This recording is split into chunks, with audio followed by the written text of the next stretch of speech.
Praise a lot people of God. ఎలా ఉన్నారు? జపాన్కి చెందినటువంటి శాస్త్రవేత్త డాక్టర్ మసారు ఎమోటో గారు ఒక అద్భుతమైన ప్రయోగాన్ని చేశారు. ఈ ప్రయోగాన్ని గురించి మనం ఖచ్చితంగా మాట్లాడుకోవాల్సిందే.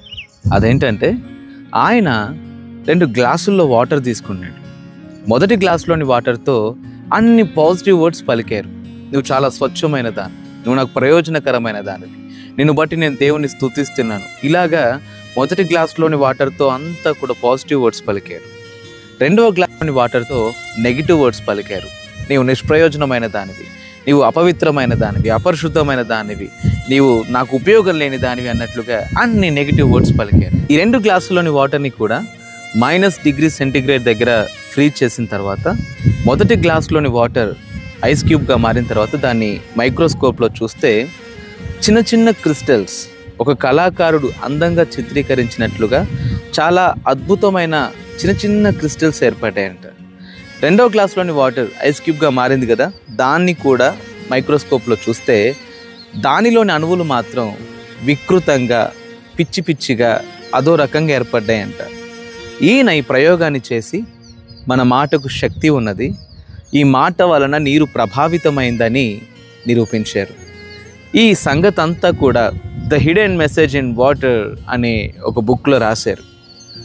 మీకు తెలుసా, మానవ శరీరం అంతా కూడా 70% నీటితోనే నిండి ఉన్నది. మరి నీ మాట నీ జీవితంలో, నీ కుటుంబీకుల జీవితంలో ఎంత ప్రభావితంగా పనిచేస్తుందో. ఎఫెసీలోకి రాసినటువంటి పత్రిక 4:26 కోపపడుడి కానీ పాపము చేయకుడి అని అన్నాడు. మనం కోపంలో తరచుగా సహజంగా చేసే పాపం ఏంటి అని అంటే నోటి మాటలు జారడమే. అవసరం ఉన్నా అవసరం లేకపోయినా నెగిటివ్ వర్డ్స్ మన జీవన విధానంలో ఒక భాగంగా మారిపోయాయి. ఈ నెగిటివ్ వర్డ్స్ని మనం రిలీజ్ చేస్తున్నాం కదా, అవి మన జీవితంలో ఎంత నెగిటివ్ ప్రభావాన్ని తీసుకొస్తాయో ఎప్పుడైనా ఆలోచించారా? ఇంకా చెప్పాలి అని అంటే మన కుటుంబీకుల విషయంలోనే మనం ఎక్కువ నెగిటివ్ వర్డ్స్ వాడతాం. అవి ఏముంది, మాటే కదా అనుకుంటాం. కానీ ఈ మాట మన జీవితాలను ఎంతో ఎక్కువగా ప్రభావితం చేస్తుంది. తెలియకుండానే మన వారికి మనం ఎంతో గొప్ప నష్టాన్ని కలుగు చేస్తున్నాం అనే విషయాన్ని గుర్తుపెట్టుకోవాలి. అలాగే సామెతల గ్రంథం 18:21 జీవన్మరణములు నాలుక వశమని రాయబడు. మీరేం మాట్లాడుతున్నారో ఆ మాట యొక్క ఫలాన్ని ఖచ్చితంగా అనుభవించి తీరాల్సిందే. అందుకే మేలైన మాటలు పలకటం మనం అలవాటు చేసుకోవాలి.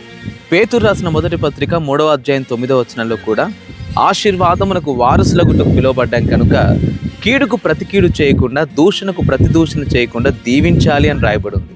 నేను అందుకే చెప్తున్నాను, దేవుడు స్వాస్థ్యంగా ఎంతో గొప్ప ఆశీర్వాదాలను మనందరి జీవితంలో అనుగ్రహించాడు. కానీ ఆ ఆశీర్వాదాలను అనుభవించే యోగ్యతలో నుంచి అనర్హతలోకి మనల్ని జార్చేది మన నోటి మాటే అని గుర్తుపెట్టుకోండి. దేవుడు అనుగ్రహించు ఆశీర్వాదాలను మీరు స్వతంత్రించుకోవాలి అని అంటే మీ నోటి మాట విషయంలో చాలా జాగ్రత్తగా ఉండండి. యాకోబు రాసిన పత్రిక 1:26 ఎవడైనా కూడా తన నోటికి కళ్ళెం పెట్టుకోకుండా భక్తి గలవాడనని తలంచితే వాడి భక్తి వ్యర్థమే అని రాయబడి ఉంది. మత్తయి సువార్త 12:36 కూడా రాయబడిన మాట ఏంటంటే, మనుష్యుడు పలికే ప్రతి వ్యర్థమైన మాటను బట్టి విమర్శ దినమున లెక్క ఒప్పచెప్పాల్సింది ఉంటుందంట. మన మాటల్ని బట్టి మన నిరపరాధులుగా తీర్పు పొందుతాము, మన మాటను బట్టి అపరాధులుగా ఎంచబడతాం కూడా. అందుకే చెప్తున్నాను, తెలియకనే మనం చేసే గొప్ప ద్రోహ కార్యం ఏంటంటే మనం ప్రేమించే వారి పట్ల మనం పలుకుతున్నటువంటి చెడ్డ మాటలే. అందుకే మీ నోటిని అదుపులో పెట్టుకోండి. మీరు ఆశీర్వదించబడి మీ చుట్టూ ఉన్న వారి జీవితంలో గొప్ప ఆశీర్వాదంగా మారండి.